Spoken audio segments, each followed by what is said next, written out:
Então, pessoal, boa tarde todo mundo, né? Depois do nosso almoço maravilhoso, né, da nossa caminhadinha na rua, não sei se alguém chegou a tomar banho de chuva ou não. Espero que não. Espero que todo mundo esteja bem tranquilo também.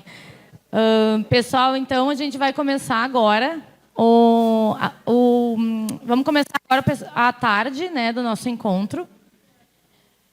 E como a gente já vem falando desde de manhã, em que a gente falou sobre essas questões bem explícitas, né, da violência contra as mulheres, a gente começou falando do feminicídio, de dados, de questões bastante de violência de vários recortes, no momento que a gente está falando de raça, no momento que a gente está falando de periferia, das mulheres rurais também. Então, a gente abordou muitas questões, assim, questões densas, questões bem assim, de questões técnicas, né, e de leituras e tudo mais. O que aconteceu? Nós fizemos um panorama do que a gente está trazendo enquanto a violência contra a mulher, os porquês e as ferramentas de enfrentamento. O nome do nosso trabalho de hoje, o nome do nosso encontro, ele já trata de todas essas nossas intenções. Então, depois da gente ter falado dos porquês e de algumas ferramentas de enfrentamento pela manhã, porque a gente já vem falando disso desde a primeira palestra, agora nós vamos abrir à tarde para falar especificamente dessas questões mais sutis também, que muitas vezes são violências sutis, dentro desse contexto do trabalho. A gente tem a intenção de hoje conseguir trabalhar essa questão do trabalho com todo mundo, com a nossa palestrante, que depois eu vou convidar a Mara para poder fazer a apresentação da Annelise, que é a nossa convidada agora da tarde, né? Então, qual que é a intenção hoje para a tarde? A gente fazer essa primeira palestra, e aí, ali na metade da tarde, a gente entra de uma dinâmica coletiva, em que a gente vai se inscrever, vai conversar, vai fazer perguntas, vai dar sugestões, baseado em tudo que a gente passou, todo o percurso que a gente teve durante o dia de hoje. Nós vamos, então, ao final do dia, se tudo der certo, e tomara que tudo dê certo, ao final do dia a gente vai ter possibilidades e sugestões e questões que a gente possa tanto trabalhar enquanto cláusulas dos nossos acordos coletivos, né, que a gente começa a fazer a partir deste momento, a gente vai ter, então, esse aprofundamento, assim como nós vamos ter, como uma outra ferramenta de enfrentamento, os seminários de aprofundamento que a gente pretende fazer e aprofundar as questões também técnicas e de leitura sobre os porquês dessas violências. E a gente tem a parte do enfrentamento diário, né, nesses locais de trabalho. Do que a gente vai fazer, fiscalizações, o que o coletivo das mulheres pretende, o que vocês esperam também no coletivo das mulheres do CEMAP. Então, agora, eu vou chamar a nossa diretora Mara para tratar, então, sobre esse panorama da vida da mulher, né, inclusive quando a gente fala da situação específica do CEMAP, que depois também a Mara vai chamar a Annelise mais tarde, né? Então tá. Obrigada. Palmas para a Anitta, vamos mexer assim.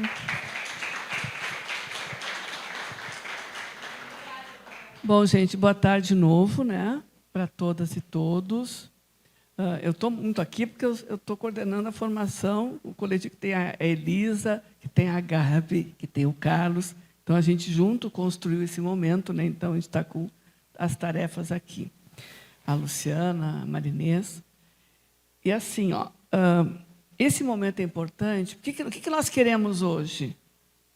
Qual é o nosso papel? Vocês viram? A fala da Valdete, ela deixou muito preciso, né? Ela mexeu conosco. Eu espero que agora, assim, ó, foi muita informação, ela é brilhante.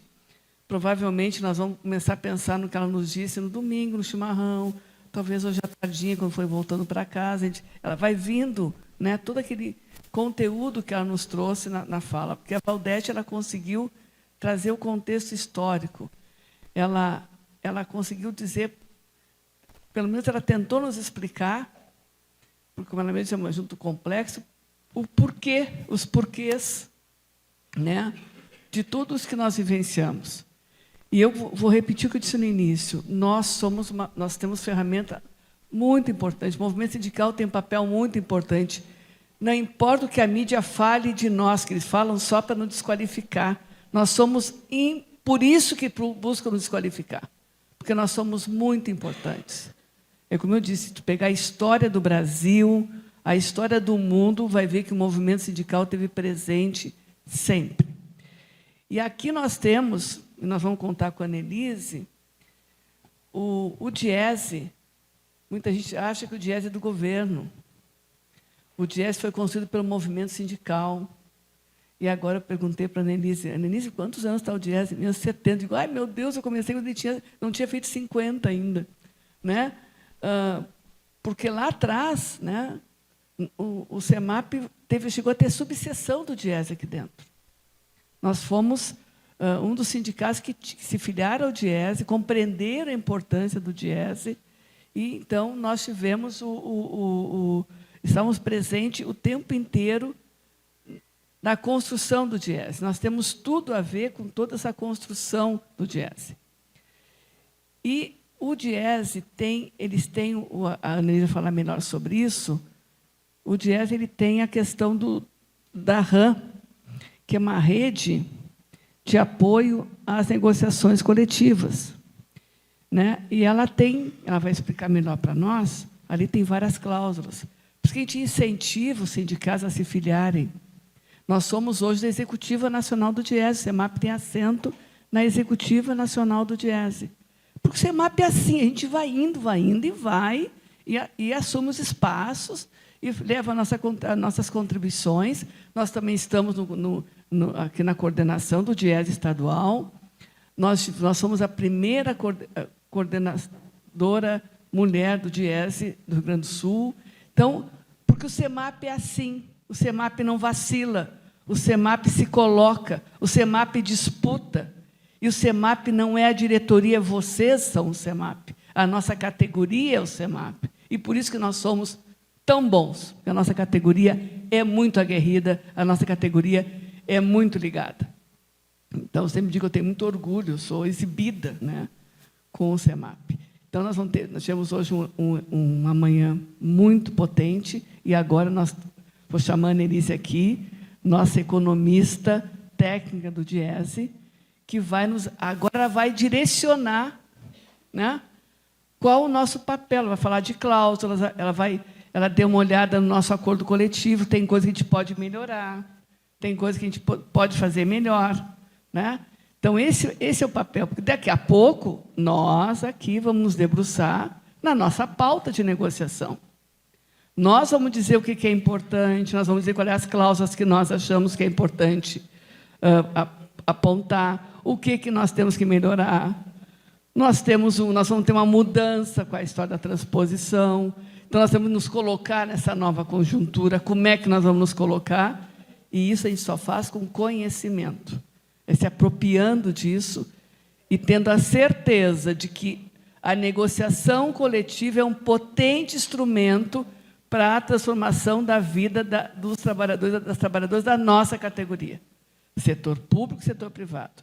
Nós temos, já vou finalizando aqui, pedimos um levantamento, nós temos 1.550 trabalhadores na base, e 2.159 trabalhadoras na nossa base.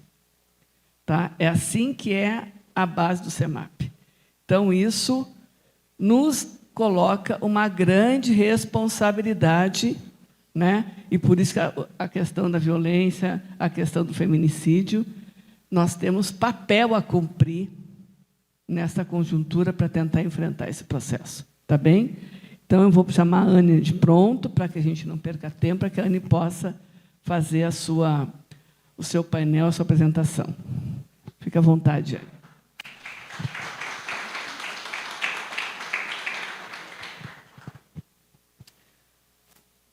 Bom, boa tarde a todos. Em primeiro lugar, quero agradecer, né, em nome do Diese, aqui o CEMAP, Pela sempre referência, a memória, né, que o CEMAP tem do Diese, que às vezes nós mesmos, eu mesma que sou técnica do Diese, não tenho, né, a Mara, a Maria Helena, outras tantas dirigentes, né, que participaram dessa construção, ajudam a gente também a relembrar, né, do nosso papel, da missão que a gente tem dentro do Diese. Então, primeira parte é agradecer esse espaço também, que é um trabalho que a gente faz. Todo o trabalho do Diese é um trabalho coletivo, né? A gente tem por norte essa modalidade de execução das pesquisas, do olhar para o trabalhador, uma outra narrativa, né? Além daquela que a gente vê, encontra às vezes na mídia tradicional, que nem sempre descreve, né? O que a gente sente no cotidiano. E essa pauta das mulheres está cada vez mais em evidência, né? Sobretudo em função do aumento da violência, que sempre existiu, mas também com a visibilidade, né, que está tendo.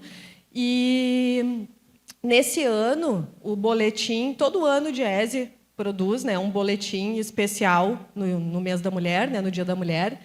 E esse que está na tela, que vocês estão vendo, foi o produzido nesse ano, né, que é o... E ele tem um espaço que é um tema que a gente nunca explorou, porque o trabalho do Diese é muito vinculado ao mercado de trabalho, né? Então a gente se debruça mais sobre essa pauta, mas inclusive tem dados, né, sobre violência doméstica, sobre feminicídios, porque isso está junto, né? E está afetando diretamente, né, o trabalho e a vida das mulheres. Então, assim, gente, eu vou apresentar alguns dados que eu acho importantes, são as informações que dão respaldo para a nossa luta, para a nossa fala, né? Muitas vezes a gente tem que ter uma interlocução com colegas, na sociedade, com o vizinho, né? Que a gente tem que explicar o porquê, de onde é que vem. Então, os dados ajudam a gente a fazer isso, né? E todo mundo que pertence ao sindicato, que está envolvido na luta, é um multiplicador, né? Um agente de mudança desse mundo que a gente acredita, mas que não é o que a gente está vivendo, né? Então, aqui eu vou trazer algumas informações e vou separar... não sei se está passando aqui já. Ah, deu. Demora um pouquinho. Né? E vou trazer também informações assim bem direcionadas para a atuação do CEMAP, que é justamente um dos mecanismos de atuação do CEMAP, é a negociação coletiva, né?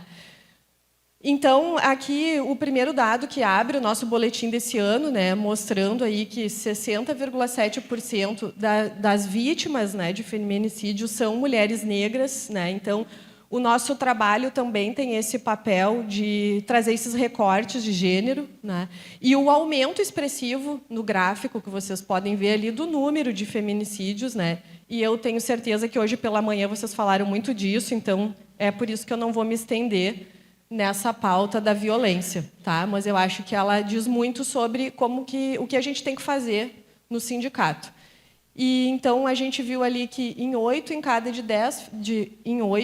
de cada 10 feminicídios, o autor era um companheiro ou ex-companheiro da vítima, né? Então, infelizmente, é a pessoa que está dentro da nossa casa, é o nosso colega de trabalho, às vezes é o nosso chefe, às vezes, né? Então, é o que dificulta bastante é a vida das mulheres e a saída dessa opressão, né? Tá. Eu tenho que apertar e esperar um pouquinho. Então, bom, gente, acho que para abrir a nossa conversa aqui, trazer um pouquinho de reflexão, talvez um pouquinho filosófica, mas eu acho que é importante para a gente repensar alguns caminhos, tá? E eu fiz um recorte, que é uma frase que foi traduzida de um livro muito legal, que o título do livro é O Mal Ronda a Terra, né? E tem um recorte lá que o autor, inclusive, ele morreu no ano que ele escreveu esse livro, vítima de uma doença degenerativa que ele tinha, né? Um pensador que fez muitas contribuições, e ele diz o seguinte: sabemos o preço das coisas, mas não temos ideia do seu valor. E eu acho que isso diz muito sobre como a gente está operando no dia a dia, né? Então, assim, a gente sabe o preço, mas não sabe o valor. Então, a gente vê a questão da carga horária, da jornada das mulheres, das responsabilidades, né? A gente sabe o valor que isso tem. O valor que é ter uma pessoa que cuida da sua mãe, que cuida do seu filho, que cuida das coisas de casa, que faz a comida. A gente sabe o valor, só que não tem preço. Porque no mundo capitalista, essas questões a gente ainda não conseguiu, né? Enfim, sempre foi desvalorizado e nem precificado, né? Então, é uma sociedade que perdeu a capacidade de fazer perguntas morais sobre política e economia. A obsessão com a eficiência, com o interesse individual, substitui questões fundamentais. Então, qualquer coisa que a gente faz no sindicato, uma ação, uma negociação, né, e a gente tem propostas, a gente ouve a base, né, a gente tem que ter sempre essa pergunta sobre o que a gente observa também. É justo? É correto? Ajuda a melhorar o mundo isso que eu estou fazendo? Isso é que dá certeza que nós estamos no caminho certo, né? Quando a gente para e responde essas perguntas coletivamente, né? E esse autor também traz uma questão que eu acho super importante, que é essa crise da linguagem política, né? Então, precisamos reabilitar palavras como igualdade, justiça social, responsabilidade coletiva e bem comum, esvaziadas de sentido político, né? Então, muitos aqui devem ter visto, por exemplo, toda a polêmica que deu com a Lei Maria da Penha, né? Com um deputado estadual, para nossa vergonha, né, onde ele disse que não era, que não, nem foi caso de homem e mulher, né, que ela tinha sido alvo de um assalto, né, uma coisa assim, né. Então, assim, é nesse nível, né, que a gente tem que, enfim, enfrentar no dia a dia as narrativas, as fake news que são construídas para, enfim, desautorizar, né, uma luta que a gente está enfrentando, que é justamente colocar as mulheres no centro, né, da política, tentar diminuir essas desigualdades. E essa contribuição, recomendo a leitura, tá, desse livro para quem tem interesse, porque é tipo um testamento assim, né, que esse autor deixou, e ele faz muitos desses questionamentos filosóficos, né, que ajudam a gente a repensar o dia a dia. Bom, mas partindo daí, então a gente vai olhar um pouquinho as questões do mercado de trabalho, né? E é dentro desse sistema capitalista, desse sistema patriarcal, né, onde as questões masculinas têm mais valor, né, é que a gente se insere. O mercado de trabalho é mais um motor dentro, né, dessa máquina. E aqui eu trouxe um recorte para vocês, onde apresenta a estimativa de mulheres segundo condição na força de trabalho. Porque nós sabemos que as mulheres entraram com tudo na força de trabalho, né? Nós temos essa ideia... Não, tá bom. Tá? Uhum. Nós temos essa ideia de que as mulheres estão ocupando espaço, né? Mas, na verdade, muitas ainda estão fora dessa força de trabalho. Então... em 2025, pelo menos 42,7 mulheres, né, o equivalente a 47,2% da população feminina em idade ativa, estava fora da força de trabalho, né? E quando elas são perguntadas do porquê que elas não ingressam nesse mercado, por que elas estão fora, 30,5% das mulheres respondem que era porque elas tinham que cuidar dos afazeres domésticos, tinham que cuidar dos filhos ou outros parentes, né? Tinham que dar conta dessa outra esfera da nossa vida que não tem preço, né? Mas que tem um valor enorme. Então, ainda apesar das mulheres terem ingressado no mercado de trabalho, ainda é um desafio que a gente tem pela frente inserir essa parte que não consegue se inserir. O outro dado, o outro recorte do nosso boletim desse ano é justamente a taxa de desocupação das mulheres, né? E em vários recortes, aqui a gente consegue ver bem, né? Então, embora a gente esteja com o menor nível de desemprego, todo mundo acompanha aí no jornal, né, desemprego, menor taxa histórica, a gente vê também que nunca teve uma massa salarial tão alta, né? A gente vê no acompanhamento lá no Diese das negociações coletivas que a maior parte dos sindicatos estão conseguindo fechar a negociação com um pouquinho mais que a inflação, né? Coisa que em anos recentes, 2022, um pouco antes, a gente não estava observando nenhum desses indicadores, né? E de 2023 para cá melhorou. Só que é muito incipiente, né? E não ajudou, não é suficiente, está muito longe ainda de trazer uma igualdade para esse mercado de trabalho. Então, embora a gente tenha fechado, né, o último dado com a taxa de desemprego de 5,1%, quando a gente olha aqui mulheres negras, tá? E aí o dado de 2025 ele está em lilás e em amarelo é o dado de 2022, Tá? Então, a gente diminui a taxa de desemprego, mas quando a gente olha separadamente, ó, mulheres negras, a taxa de desemprego foi 7,5%. As não negras foi 4,7%. Se pegar todas as mulheres, é 6,2%. Né? Então, assim, tu olha a média, a taxa é 5,1%, é baixa. Mas quando tu começa a olhar esses segmentos, que é a mulher negra, que é a mais precarizada, né? E as próprias mulheres, tu vê que essa taxa de desemprego aumenta. Então, esse é um dado histórico, né? Todo ano que eu tenho oportunidade de vir aqui, eu trago ele, eu atualizo, né? Já foi pior, né? Então, assim, a nossa luta tem impacto, mas a gente ainda tem um longo caminho pela frente. E aqui... Ah, o meu não tá? Ah, tá. Ah, eu passava aqui, passava. É, aí eu tô aqui. Aí tá aí. É tipo o meme aquele que tu aperta e sai um passarinho e leva. Não, mas obrigado, Jean. Nossa. Tá. E que sincronia, né? Ah, então, vamos ver. Tá ligado? Tá, tá. Vamos ver. Eu acho que é o... Ó, se tu volta... Não, tem que esperar. É tu, Jean? É. Não, tá fazendo alguma coisa, Jean? Então, vamos ver. Aí eu aperto um pouquinho.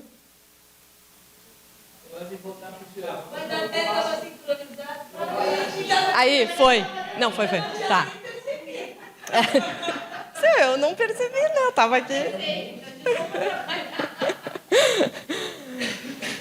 Bom, e aí, essa desigualdade, né, que a gente está falando em termos também de taxa de desemprego, ela também se reflete na questão dos rendimentos, né? Então, todo mundo aqui já ouviu em algum momento dizer que as mulheres ganham menos, né?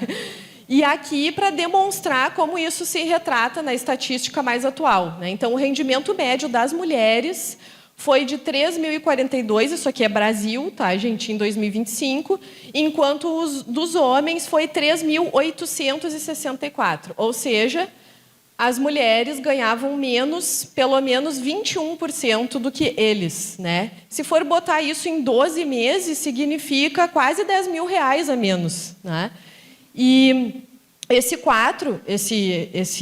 resultado, né, embora ainda expressivo, ele revela uma melhora, né, de 2022 para cá, mas muito incipiente para o que a gente precisa modificar. O gráfico está mostrando o seguinte: a proporção de mulheres em cada percentil de rendimento do trabalho principal. Ou seja, quando a gente pega todo mundo e olha, estratifica os rendimentos, a gente vê que entre os 10% mais pobres, que recebem as menores rendas, as mulheres representam 55% dessa galera. Tá? Aí depois a gente pega os 10% mais ricos, a gente vê que as mulheres representam 34% dessa galera. Aí depois a gente pega o 1% mais rico, aí as mulheres são só 25% dessa galera. E quando a gente pega 0,1% dos mais ricos, as mulheres são só 16%. Então, quanto maior é a renda, né, quanto mais cruel é com as mulheres, menos elas participam, né, dos espaços de poder, né, de tudo que está inserido, né, nessa divisão, na distribuição da renda. E o próximo slide... Tá. E aqui, nesse slide, também é para demonstrar uma coisa que é bastante relevante, que é o seguinte: as pessoas que questionam, que têm dúvidas sobre isso, né, muitas vezes elas pensam, mas não pode ser tudo isso de diferença. Mas não pode ser, mas por quê? Né? A gente ouve isso, né, em determinados lugares.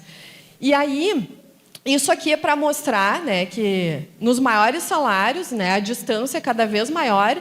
E em 2025, se a gente olhar, então, aqueles cargos, né, ocupados por homens que têm ensino superior, eles recebiam, em média, R$ 8.357, e as mulheres só R$ 5.409. Né? Então, ou seja, com a mesma escolaridade, que as mulheres estão cada vez mais escolarizadas, mesmo assim, elas, com a mesma escolaridade, recebiam cerca de 35% a menos. Né? Isso significa R$ 35 mil no ano a menos que os homens. Tá?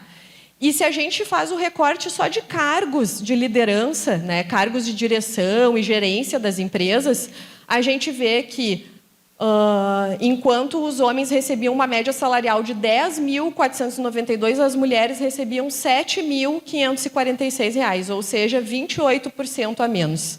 Né? E aqui no gráfico vocês podem ver, então, essa diferença retratada, onde homens está em amarelo e mulheres em roxo, né, para demonstrar como mesmo com os maiores níveis de escolaridade, a diferença de rendimentos é alta. Pode passar, Gil. Então, vou largar esse aqui. E aí, alguém pode estar se perguntando assim, mas só que isso aí está um balaio de gato, né? Porque rendimento total do Brasil, isso aí tem diferença de região, tem diferença de ocupação, de setor, de tudo, né? Meio complicado olhar para essa estatística. Pode fazer o recorte que quiser. Tá? Eu poderia ficar aqui até às 18 horas só recortando. Vamos ver só a indústria, vamos ver só as costureiras, vamos ver só as cozinheiras, vamos ver só os motoboy. Vamos ver. A diferença para as mulheres é sempre evidente. Em alguns setores mais, outros menos, mas ela sempre é presente. E aqui é um recorte só do sul do Brasil, né? Porque aí alguém pode, mas aqui no sul acredito que essas diferenças sejam menores, porque tem um maior poderio econômico, né? A gente tem uma outra cultura, diferente de regiões do norte e nordeste. Só que não, é até pior, né? Então, aqui vocês veem lá, então, a taxa de desocupação, a nossa taxa de desemprego ela é menor do que o resto do Brasil, mas ela tem uma diferença entre homens e mulheres também, e também é maior para mulheres. Né? O rendimento médio mensal aqui é menor, então, no caso do Rio Grande do Sul, né, enquanto os homens ganham, em média, 4.311, as mulheres ganham 3.269. E no rendimento médio com ensino superior, ou seja, o extrato só dos mais escolarizados, enquanto eles ganham, em média, 8.784, elas ganham 5.566. Tá? Pode passar. E aí fica essa questão, né, que a gente tem que ficar lidando todos os dias, e muitas vezes, como o Diese percorre as bases de trabalhadores mais variadas possíveis, né? Então, setor público, privado, trabalhador rural, indústria, né? Não é incomum nós estarmos fazendo atividade como essa aqui, né? E um homem, né, um rapaz, enfim, fala, né, para a gente, mas como é que pode, né? Então eu botei ali a expressão que eu normalmente escuto, né? Na minha empresa não tem discriminação, né? Todo mundo é contratado igual, o plano de carreira vale para todo mundo, eu não vejo ninguém sendo discriminado. Não tem como, essa tua estatística, né, não descreve a realidade da empresa que eu trabalho. Eu já ouvi isso, tá? Então, assim, não adianta saber sobre a sua empresa se não entender tudo que está, né, em volta disso. Então, claro, a gente responde, né, que bom que na tua empresa parece justo, né, que bom que... Só que desigualdade não é só isso, né? Gênero é uma construção social, cultural e histórica. E aí, aqui a gente vai vendo, né, gente, ao longo do tempo, que a gente consegue identificar muito o resultado da nossa luta, né? Teve uma emancipação feminina, teve um empoderamento feminino, né? Só que parece que é insuficiente. A gente tem sempre essa sensação, né, de que não é suficiente, que está muito distante, né? Porque a gente está atuando sempre nos efeitos, né? Então eu vou lá, o cara, né? Agora, hoje até foi lançado, né, o programa esse de monitorar, né, quando o agressor tem medida protetiva, daí ele tem a tornozeleira eletrônica, daí agora a mulher vai ter no celular o relógio, né, alguém. Então, assim, a gente atua no efeito, né, que é tentar manter o cara longe, mas a causa de ele ser, né, essa pessoa violenta, a causa dessa discriminação no mercado de trabalho, ela tem raízes muito profundas, né? E que são várias coisas que a gente tem que alterar para tentar, enfim, conseguir mudar essa realidade e essas bases sociais, né, que é o que hoje sustenta a opressão de gênero. E aí é que entra o sindicato, né? Então, assim, é por isso que o espaço de negociação coletiva ele pode desempenhar um papel relevante na construção de mecanismos institucionais de proteção às mulheres e fortalecimento de uma cultura de igualdade e respeito nas relações de trabalho. Pode passar, Jean. E aí, aqui, assim, é para ilustrar o que está por trás, né, de tudo isso que a gente vê de desigualdade no mercado de trabalho. Então, para a gente imaginar que cada uma dessas frasezinhas, dessas palavras-chave, seja uma comparação para a gente pensar assim, a diferença de eles e elas, né? Como é que funciona com eles e como é que funciona com elas.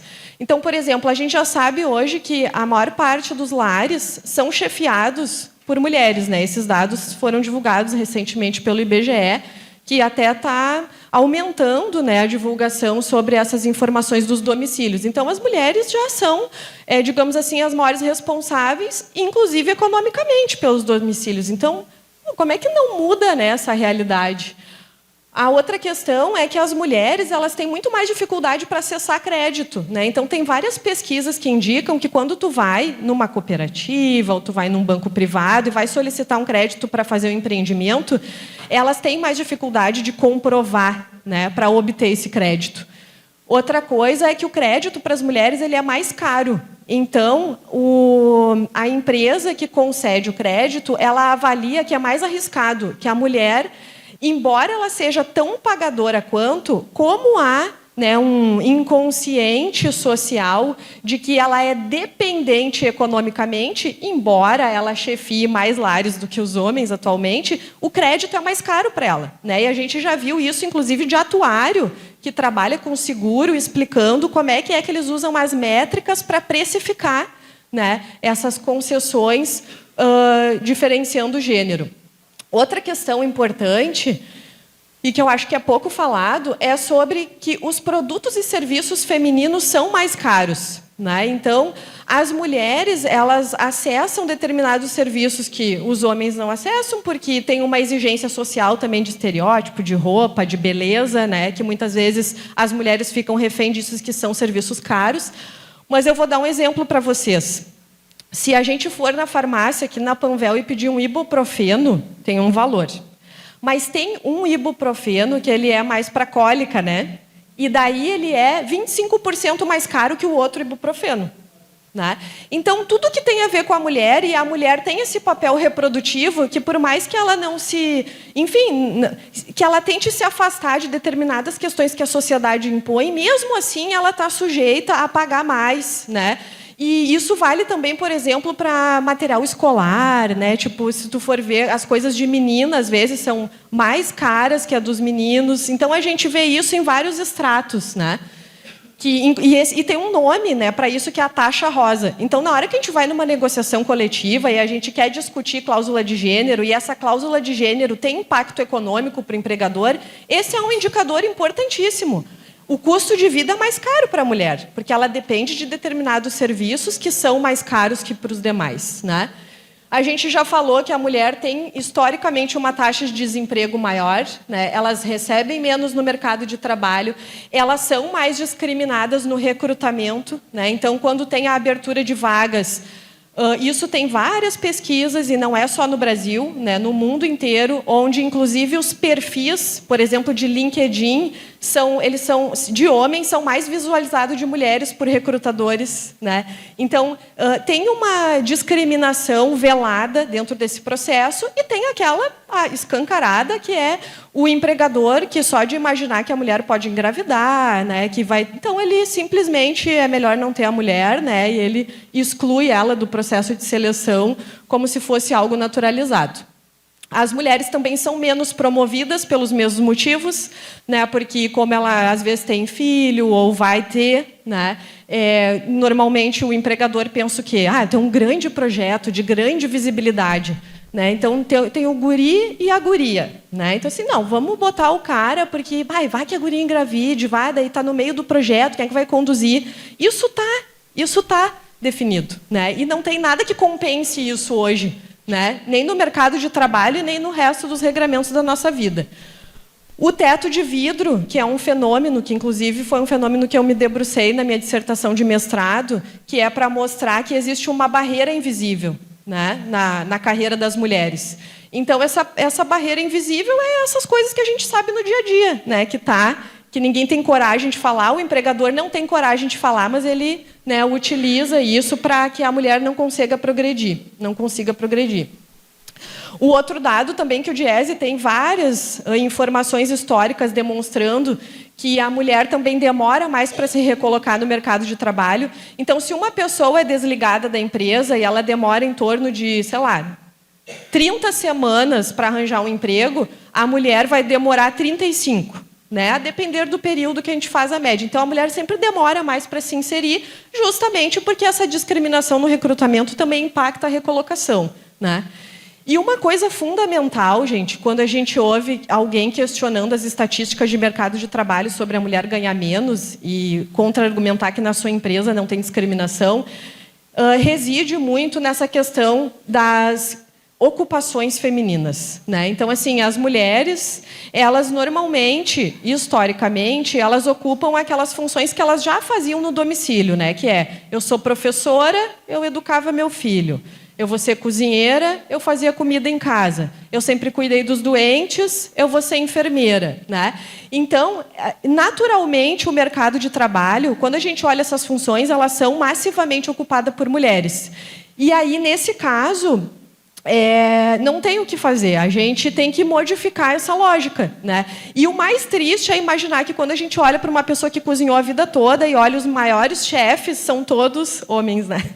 Então, aí entra o teto de vidro, né? Então, o enfermeiro-chefe top lá da rede de hospitais, ele é homem, né? Só que 90% das pessoas que trabalham ali são mulheres. Então, reside nisso, né? E as mulheres são vítimas de violência, tem a questão dos afazeres domésticos, né? Tem essa carga mental excessiva e tem essa pobreza de tempo que resulta em menor poder de barganha, né? Então, eu sempre dou esse exemplo. Se eu tenho menos tempo, porque eu tenho que fazer tudo em casa, eu tenho que cuidar do filho, eu tenho que cuidar dos meus pais, tenho que fazer tudo, bom, aí eu não vou poder sair com as minhas amigas, né? Aí as minhas amigas, elas já estão ali, cada uma trabalhando numa empresa, poderiam me indicar para alguma vaga, que são as melhores vagas, aquelas por indicação. Então, o fato de eu não ter tempo, eu não estou concorrendo às melhores vagas, e isso diminui meu poder de barganha, porque daí eu ganho menos no emprego ruim que eu estou, para disputar o tempo que eu tenho em casa, porque como meu marido ganha mais, sempre privilegio o emprego dele, né? Então, isso é um ciclo vicioso e muito ruim, que mantém as mulheres presas, né? Pode passar, Jean.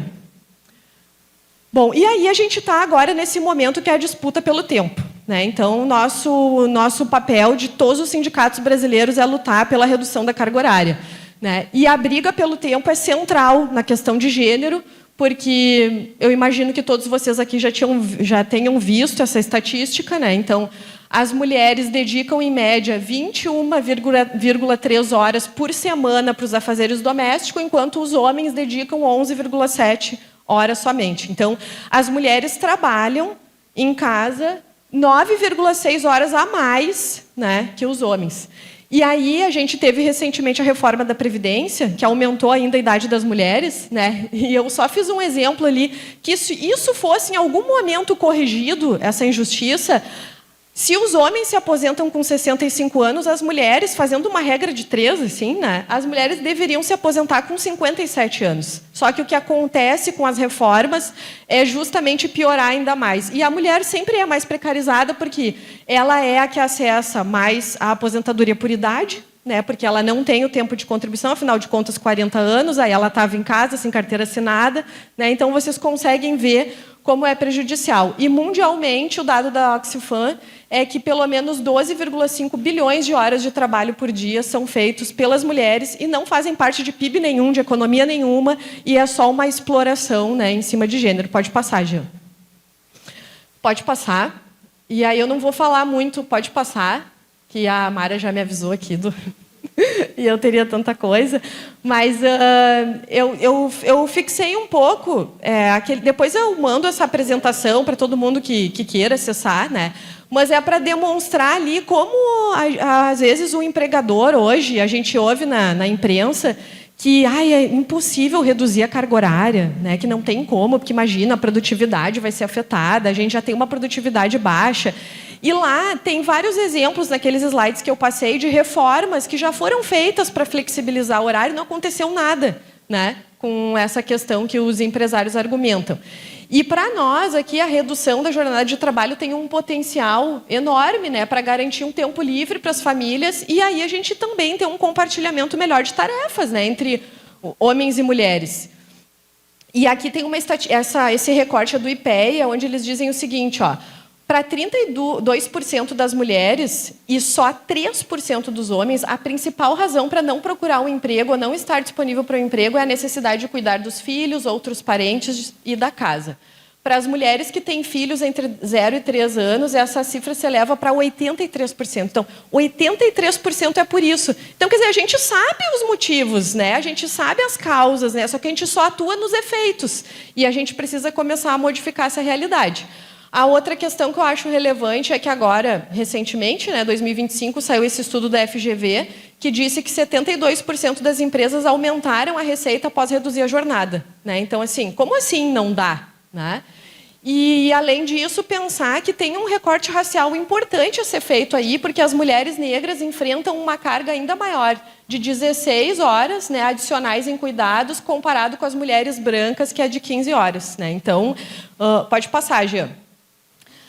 E a gente tem uma demografia que muda totalmente. Né? Então, o Rio Grande do Sul é o estado que inaugura, que vai inaugurar a redução da população, porque até agora a gente cresce em taxas decrescentes, mas a nossa população ainda não está diminuindo, mas vai diminuir. Né? E o que a estatística nos diz? Que a população idosa com 60 anos ou mais, e isso é Brasil, no Rio Grande do Sul essa questão é bem mais crítica, mas no Brasil, a população idosa com 60 anos ou mais chegou a 32 milhões, representando 15% da população total. Um crescimento de 56% em relação ao último censo de 2010. Então, pensa bem, cresceu 50%, 56% a população idosa, e quem vai cuidar? Quem cuida de quem cuida? E isso é uma coisa que nós vamos ter que responder coletivamente. E, embora esse dado embaixo não seja tão atualizado, eu acho ele muito ilustrativo, gente, para dizer o que está acontecendo no Brasil e que não é tratado pela mídia. Dados do Ministério dos Direitos Humanos mostraram um aumento expressivo nas denúncias de abandono de idosos. Em 2023, foram 22 mil casos, em comparação com 11 mil de 2022. Então, um ano dobrou o abandono de idosos. Então, assim, a gente vê nos hospitais, a própria enfermagem, às vezes tu vai acompanhar um familiar, eles falam, não, essa pessoa está aí, ninguém vem ver, ninguém... Porque é isso, as mulheres sempre fizeram esse papel quando elas estavam no domicílio. Como é que é hoje? E a negociação coletiva tem que dialogar com isso. Tem que dialogar com o Estatuto do Idoso, tem que dialogar com essa ansiedade que os trabalhadores estão de acompanhar os pais. Um trabalhador que é filho único, que não tem, entendeu, a quem recorrer, não tem rede de apoio, todo mundo está envelhecendo junto na família. Então, tu tem isso para... Pode passar, Jean. E aí, outra questão é, bom, se nós temos uma população, nós temos os nossos ascendentes, além dos nossos filhos para cuidar, nós também temos que olhar por outro lado o que está acontecendo com a produtividade. Que negócio é esse que a produtividade não aumenta? Daí tu abre o jornal e todo dia tem uma notícia como uma dessas aí que vocês podem ler com calma depois, mas lá, consultorias do Senai... indicam que gera melhoria de média da produtividade industrial de 34%, inteligência artificial. Mercado Livre adota robôs que trabalham 8 horas seguidas e separam até 100 mil compras por dia. Tá, mas essa produtividade é agora que chegou a hora de nós repartir. É com essa produtividade que foi ganha graças ao interesse, à escolarização, a tudo que os trabalhadores brasileiros conquistaram, que agora a gente quer a nossa fatia para quê? Nem é para lazer, não é para nada disso. Às vezes, claro, tem, faz o que tu quiser do teu tempo. As pessoas querem o tempo para resolver problema, cuidar de pai, filho, sabe? Então, pode passar, Jean. É sobre isso. E a gente tem que se dar conta, por outro lado ainda, que muita coisa está acontecendo, tá?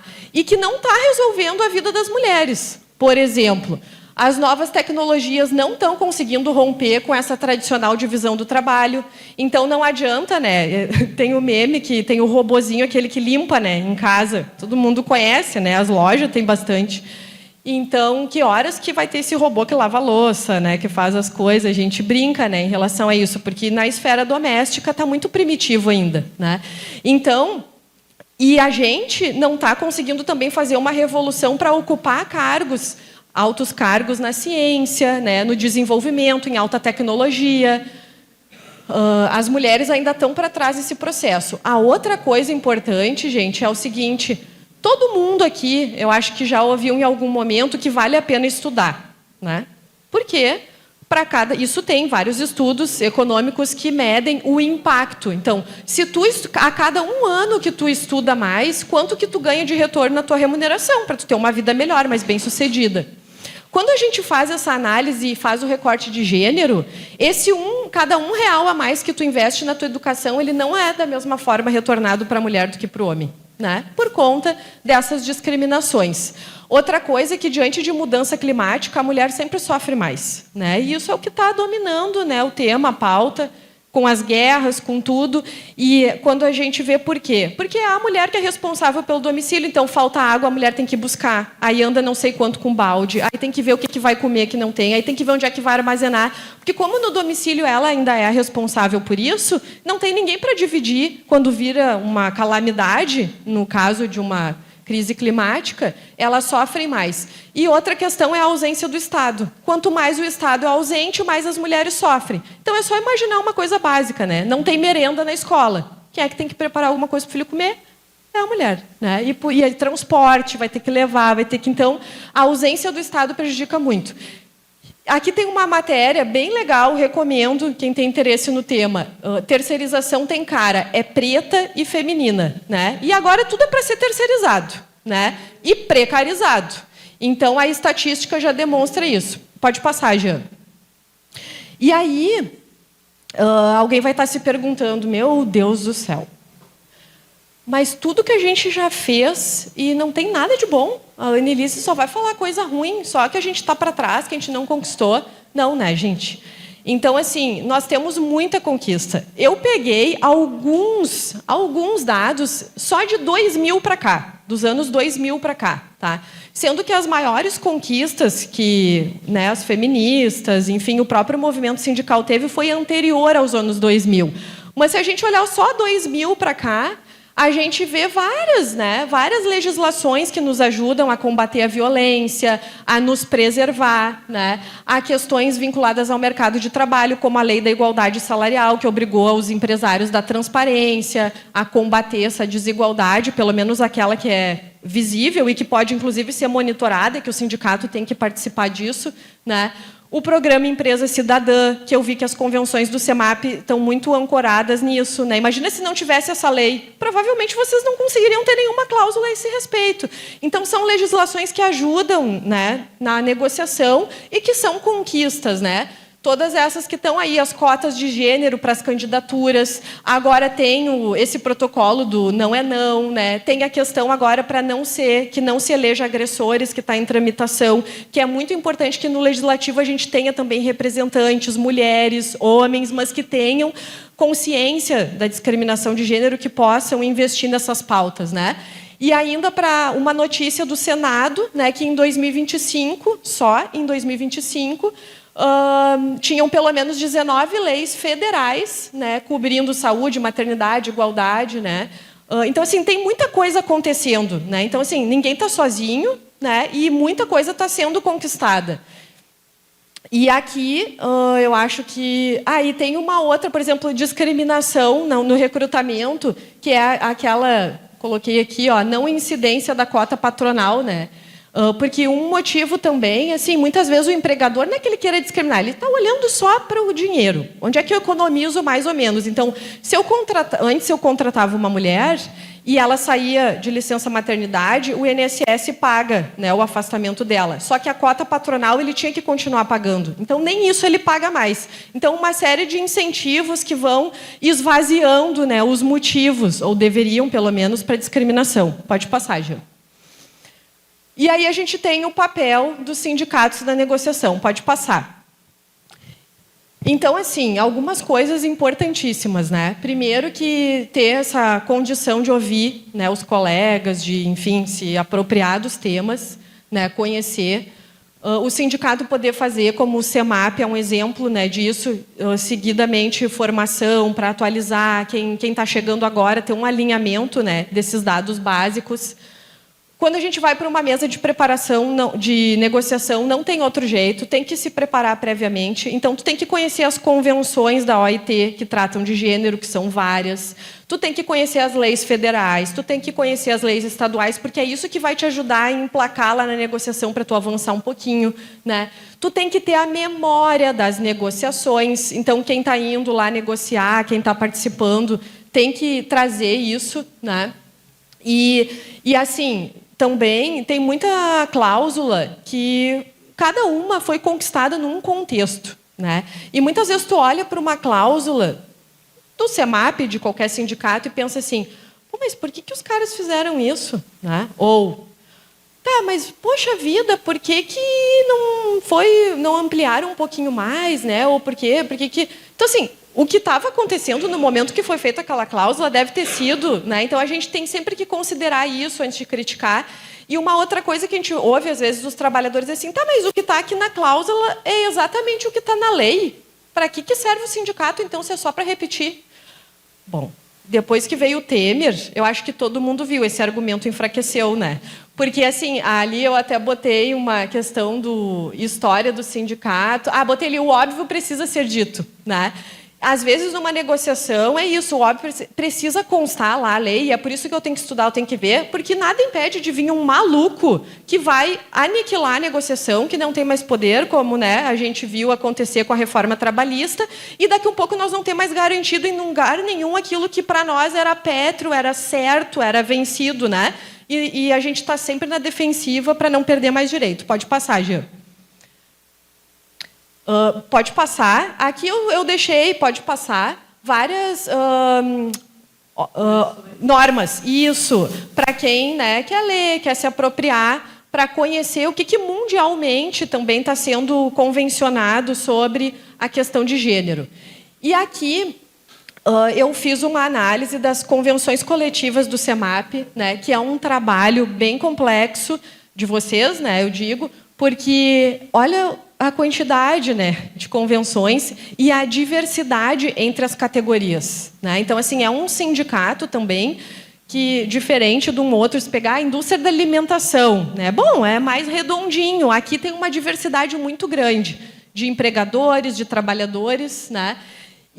Mas, assim, olhando para essas convenções, deu para ver que praticamente todas têm cláusulas, né, de maternidade, que está garantindo estabilidade da gestante, prorrogação da licença maternidade, né, impede o controle de fertilidade. Não são todas, né, algumas que ainda não têm poderiam, né, se tentar incluir. Importante observar aqui que da leitura que eu fiz é que é sempre o mínimo legal, né? A gente não conseguiu avançar um pouco em ampliar essas licenças, né? Talvez a gente tivesse que avaliar isso com os colegas e nas mesas, né, da possibilidade. Outra questão que me chamou a atenção é que praticamente todas as convenções tratam de algo sobre assédio, né, assédio moral, constrangimento, né? Só que não tem nada específico de gênero, né? Então, assim, existe a cláusula de combate, de proteção ao denunciante, tem até acordo de vocês que tem estabilidade, né, para a pessoa que faz a denúncia, tudo, só que não tem nada específico de assédio sexual ou violência de gênero. Poderia, né, eu acho que é uma coisa recomendável a ser feita. Auxílio de educação, a gente vê que tem, né, boa parte tem, algumas negociações não tem nem o auxílio creche, né, isso é bem intrigante, porque é das cláusulas que mais se negocia no Brasil, né, então, de todos os sindicatos, a gente tem o panorama, como a Mara falou no início, que o Diese tem esse acompanhamento, a gente olha, né, de todos os sindicatos e praticamente todos os empregadores concedem, então, assim, difícil, né, esses que não estão cedendo, que a gente tem que bolar uma forma de conseguir, né, avançar. Igualdade formal, a gente identifica nas convenções, né, com uma proibição genérica assim, de discriminação, mas não tem mecanismo concreto, sabe, de igualdade. Eu acho que vocês poderiam avançar nesse sentido. E acompanhamento de familiares também, eu acho que tinha em praticamente todas as convenções. Pode passar, Jean. Aqui vocês vão ter um material que o Diese produziu, tá? Que fala sobre a discriminação de gênero, do anúncio da vaga até os planos de carreira, como é que eu identifico, quem participa de acordos, que quer dar ideia. É daqui que dá para ter várias ideias, né, de como incidir na negociação. Os temas que estão nesse material é isonomia salarial, igualdade de oportunidade, discriminação, violência doméstica, assédio moral, assédio sexual, acompanhamento de filhos, qualificação profissional e creche também. Pode passar, Jean. E aí, pode passar. Aí a gente tem várias possibilidades, né? Aí a Anitta não... Tá. O meu tempo, eu não sei agora. Mais um? Posso? Tá. Então, pode passar, Jean. O que eu queria, assim, ó. Primeiro que, embora a gente não vai ter, talvez, tempo para... Mas vai ter tempo para vocês se colocarem, falarem, né, contribuírem. Questões, né, que podem nortear isso para daqui para frente, né? Então, por exemplo, quais são as principais dificuldades das mulheres na categoria que você representa, né? Como é que o sindicato pode se posicionar para melhorar as condições das mulheres no local de trabalho? Quais as argumentações podem ser utilizadas na defesa do avanço dos direitos das mulheres nas mesas de negociação? E como as cláusulas de gênero são defendidas nas mesas de negociação, né? Porque, assim, eu posso combinar com um coletivo aqui de mulheres que nós vamos tentar emplacar determinada cláusula, só que eu não me preparo para ir lá defender na mesa de negociação. Daí, 2 argumentos que o empregador dá, já cai tudo por água abaixo, né? Então, assim, pode passar, Jean. Pode passar. Aí, o que eu fiz aqui? Olhando para o que eu entendi que seriam possibilidades de avançar, que eu passei o slide ali por causa do tempo, mas olhando para aqueles temas que eu vi claramente possibilidade de avançar, eu fiz um recorte de cláusulas sugeridas, né? Que vocês poderiam olhar, adaptar, ver a realidade. Agora, sim, tem perguntas essenciais que precisam ser feitas, né? Primeiro, se é uma demanda dos trabalhadores, né? Então, assim, isso vai ajudar a tua vida, isso vai impactar, se tivesse, né? Porque é um esforço enorme até botar isso num acordo coletivo, né? Porque tu vai te preparar, tu vai estudar, tu vai ir lá, tu vai brigar, tu vai desentender, o sindicato vai gastar, vai ter que fazer uma campanha, vai ter que, né, panfletear. E muitas vezes não é exatamente o que o trabalhador quer. Então, primeira coisa é ter esse alinhamento, né, entre quem realmente precisa, né, desse apoio. Cada um desses temas tem um material do Diese com exemplos de várias cláusulas e eu deixei tudo linkado lá. Então, assim, ó, depois tem essa apresentação, só vai clicar e já vai abrir com um monte de ideia, porque é isso, para fazer a coisa acontecer, vocês vão ter que se dividir, vai ter 1000 pessoas em tudo que é lugar do Estado conversando sobre isso, vocês são só os multiplicadores. Se vocês compartilharem essa apresentação, a pessoa tem autonomia também para dar ideia, para ir atrás, para estudar, para entender, tá? E aqui, essa cláusula ela não está em nenhum acordo coletivo do Brasil. Foi eu que fiz para vocês.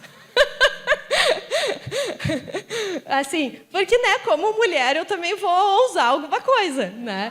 Então, mas não é nada muito além do que está na lei de igualdade salarial, mas eu pude ver que ainda não tem nenhuma cláusula, né, formatada dentro dos acordos coletivos própria da lei de igualdade salarial, que é muito recente, né?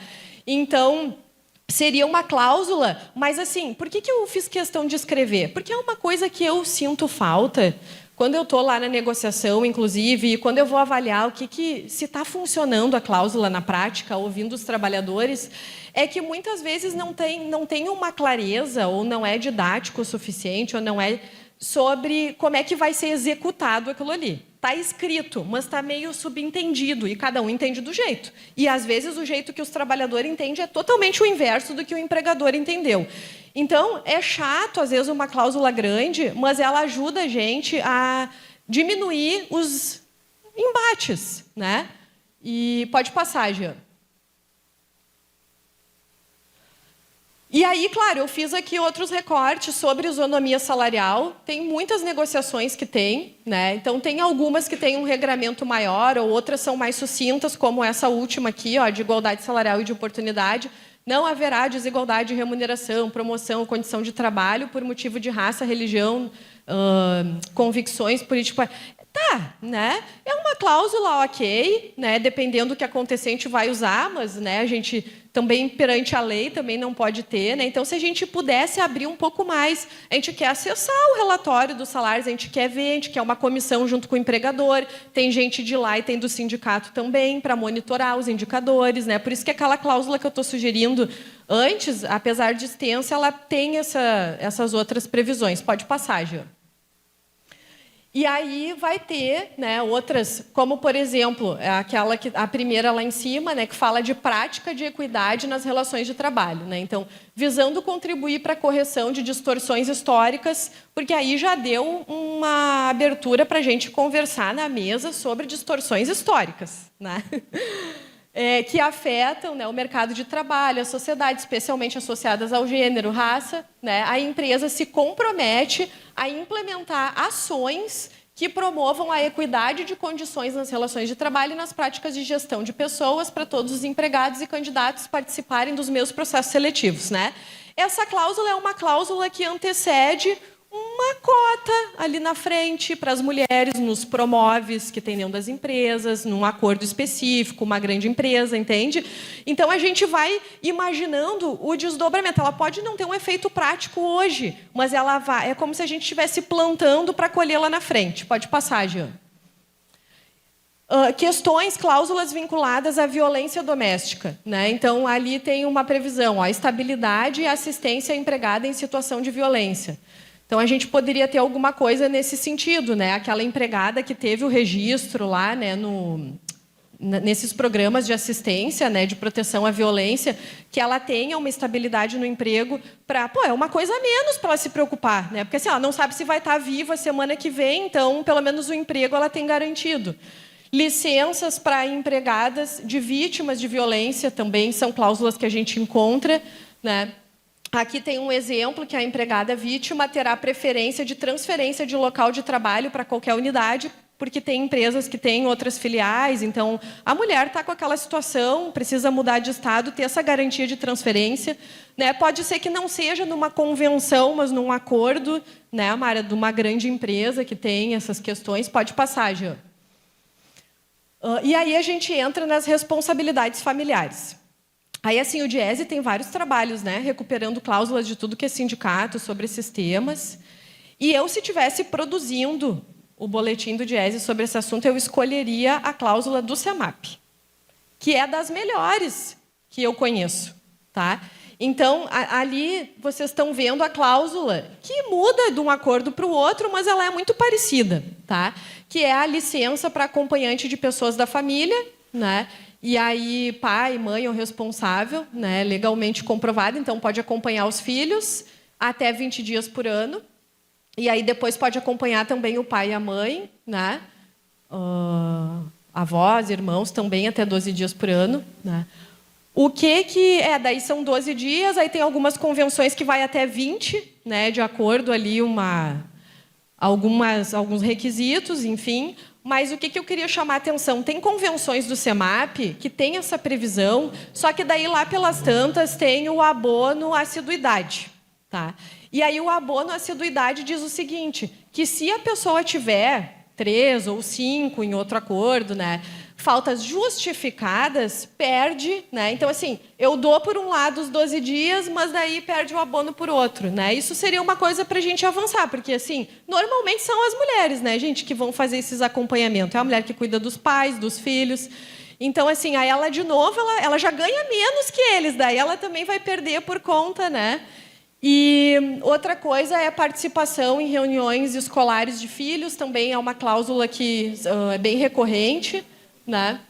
Vocês têm em algumas convenções licença para acompanhar filhos menores ao médico, né? Vocês, embora tenham ali, eu queria fazer um exercício com vocês aqui. Parece que, não, mas é 12 dias. E olha só o que eu falei.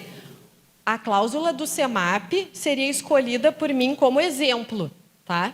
A cláusula do SEMAP seria escolhida para mim como exemplo. Então, eu estou dizendo para vocês que, na maior parte, é pior. Nem os 12 dias tem. Agora, vamos fazer um exercício entre nós. 12 dias, tá? Aí, imagina se eu estou grávida, eu sou filha única, então eu tenho meu pai, a minha mãe, tenho um filho e estou grávida. Se eu estiver grávida, eu já tenho que ir todo mês, né, no médico.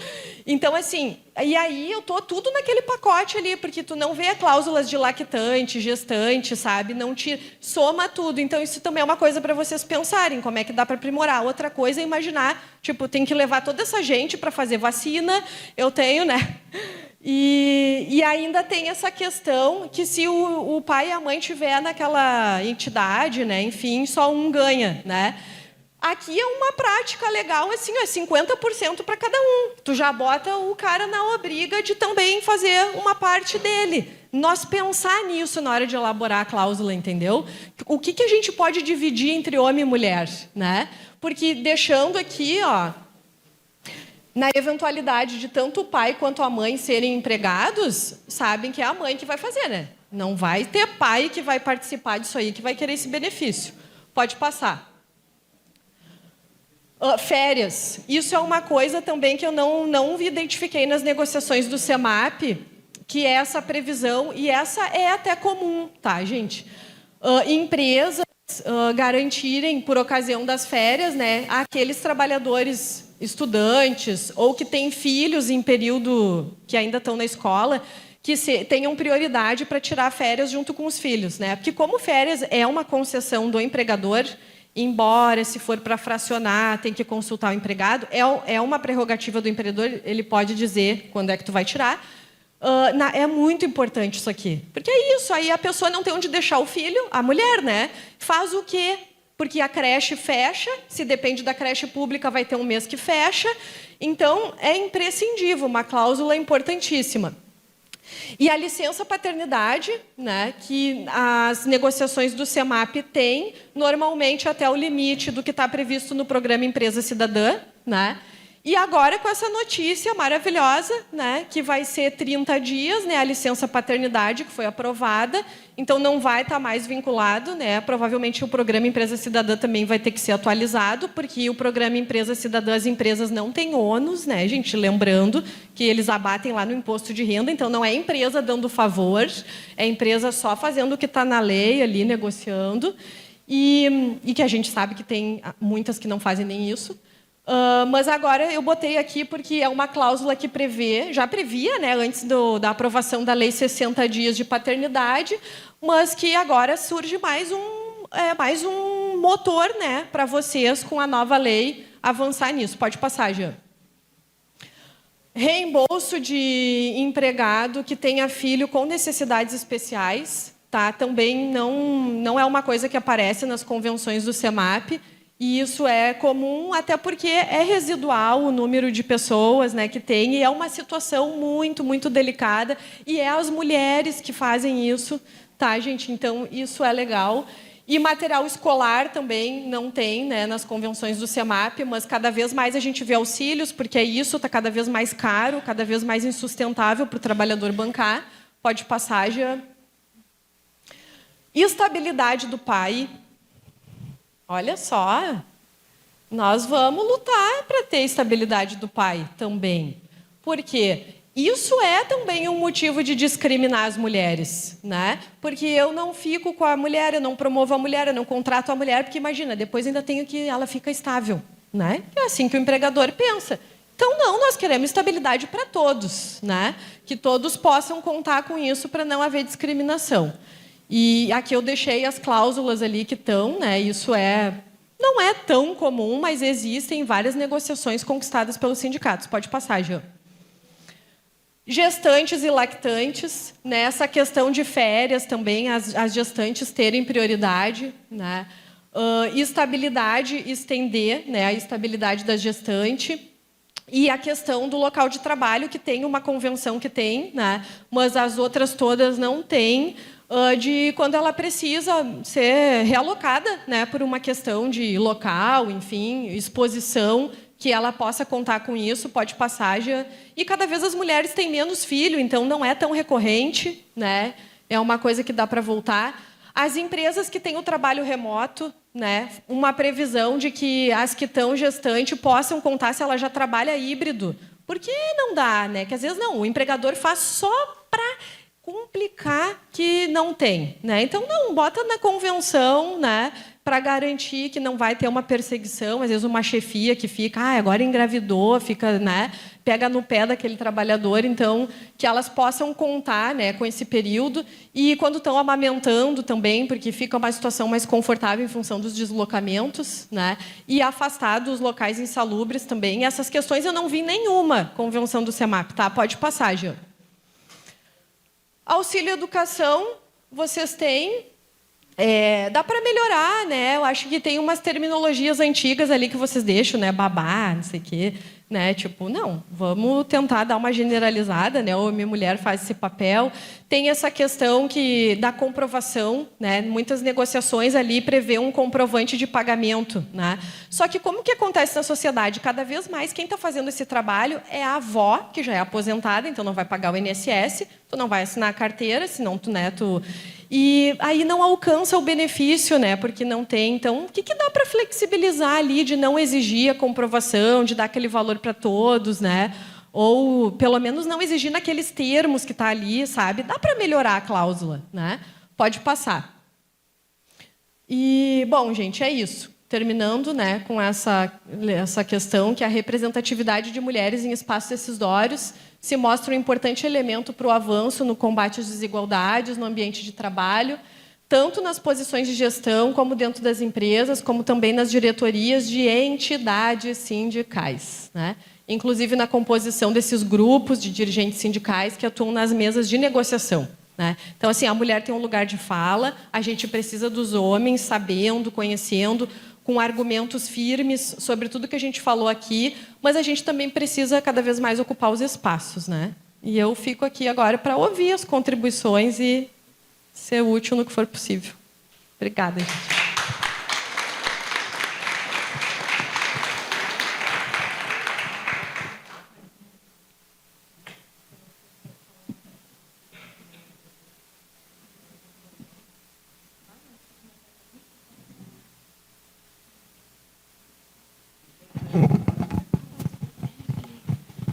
Antes de começar as perguntas, efetivamente, né, aproveitando tudo que a Annelise trouxe para nós, se vocês olharem dentro da sacolinha, existem vários presentinhos, né? Temos a camiseta para todo mundo, né, dentro da sacolinha. Temos o planner do CEMAP, uma caneca e posso ter esquecido alguma coisa, mas o mais importante, na verdade, que eu queria dividir com vocês, são dois materiais que a gente tem. Um material muito importante é a cartilha de assédio moral, que é um produto que foi desenvolvido aqui dentro do CEMAP pelo coletivo de saúde. Então, é trabalho direto dos nossos diretores, juntamente com a médica, com a psicóloga e com o nosso advogado, que trabalham sempre com os temas de assédio. Então, todo mundo ganhou uma cópia. E o outro também é um caderno que é justamente o boletim de boas práticas, que a gente também está passando para todo mundo, que é um boletim especial relacionado à equidade nas relações de trabalho, que é justamente o que a Annelise já estava apresentando para nós. Então, só para aproveitar para falar desse material. E aí é isso, vou passar para vocês agora. Bom, gente, agora sim, eu sei que foi pesado, foi muita informação, mas é informação mesmo, né? Talvez muitos de vocês ainda não tenham a dimensão do que é essas nossas convenções. A gente já está acostumado a fazer nossa pauta, brigar só por índice, e não avançamos A gente teve um momento, a gente avançou muito nas cláusulas sociais, e depois ficou meio secundarizado, porque a gente começou a ficar preocupado com outras questões, e acabamos secundarizando. Muitas coisas que a Anne falou têm muito a ver com o setor privado, que é onde nós temos ainda uma caminhada bastante grande ainda a percorrer, por conta de que são muito jovens, a rotatividade é muito grande, nós temos mais dificuldade de organização, mas nós estamos crescendo, nós estamos ampliando a nossa participação. Então, agora, é um momento aquele, como eu disse, foi muita informação. Para vocês, assim, não é só fazer pergunta, daqui a pouco é fazer ponderações para a Annelise, ponderações para a diretoria de questões que vocês veem lá no local de trabalho e que não estão contempladas no acordo coletivo. Nós teremos um momento de montar a pauta, não será nesse fórum, será provavelmente no próximo fórum que nós vamos começar a montar a nossa pauta de reivindicações, mas já começar a trazer questões, né? Aproveitar esse momento, nós estamos com... A Anne foi... culpa minha, tadinha, fiquei pressionando ela, mas a ideia é justamente que vocês possam fazer as colocações e ela possa respondê-las. Tá bom? Então, para fazer a mesma dinâmica da manhã, vamos recolher os crachás, 3 minutos, aí podemos fazer bloco de 3 perguntas e depois refazer, porque nós estamos indo bem no nosso tempo. Pessoal, quem quer fazer perguntas, vamos fazer o crachá. Eu vou pegar teu crachá. Você pode vir até o primeiro.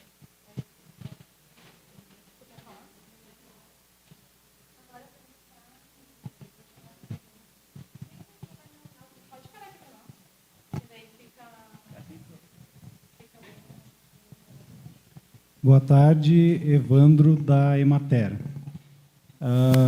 Observei rapidamente, né, a apresentação e um dado me chamou a atenção, né, que lá no ano de 2015, 2016, o número de feminicídios era muito mais baixo do que o atual, né, em torno de 600, 700, se não me falha a memória.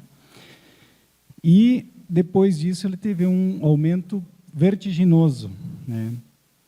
E eu gostaria de saber se isso ocorreu também em outros países, né, ou se é um fenômeno mais nacional, porque me parece que coincide com o período que nós tivemos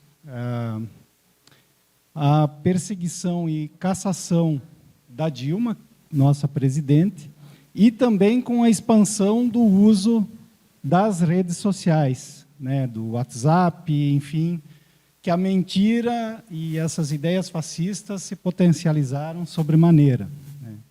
Então, eu gostaria de ter um pouco de informação e talvez se tenha algum elemento para análise relacionado a isso. E uma outra questão sobre a questão da jornada de trabalho, que eu imagino que os sindicatos e os próprios partidos de esquerda estão muito tímidos em algumas pautas, que são pautas relacionadas a espaços para públicos gratuitos para o cuidado de idosos, que são muito precários e inexistentes e de baixa qualidade. E uma outra questão que eu acho que passa muito ao largo, assim, é uma defesa intransigente e muito forte das universalização das creches e também das escolas em tempo integral, porque isso permitiria uma condição muito melhor para as mulheres, enfim, de inserção no mercado de trabalho e uma redução da jornada diária de trabalho não remunerado. Só essas questões aí que eu queria colocar. Obrigada. Quem mais? Quem está vai formar blocos, né?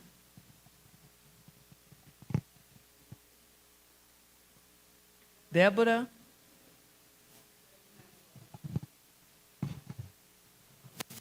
Tem um tema que, para mim, sempre é caro. Assim, eu venho de uma fundação que tem um retrospecto machista bem grande, assim. E daí eu sempre estou discutindo, e, enfim, a questão dos cargos de confiança, dos cargos, enfim, que têm uma remuneração maiores por ser cargos de gerência, de chefias, né? E, então, eu queria saber se tem algum estudo sobre essa ocupação desses cargos, como se dão as escolhas, quais são os critérios, se o Diese tem um trabalho nessa área, que eu acho bem interessante, assim. E daí falar da nossa experiência na fase. Na fase, assim, basicamente, o corpo profissional tem mais de 50% de mulheres.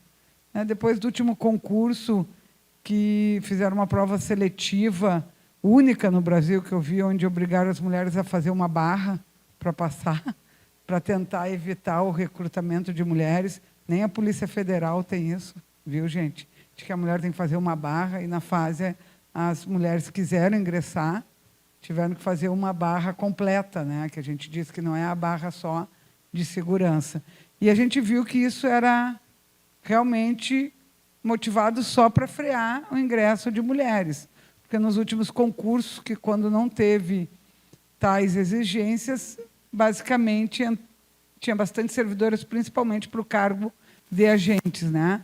Mas, ao mesmo tempo, quando a gente entra nas unidades, a gente não vê mulheres na governança, a não ser, às vezes, em algumas direções, mas são quase sempre cargos de fora, que vêm de fora, não de dentro da...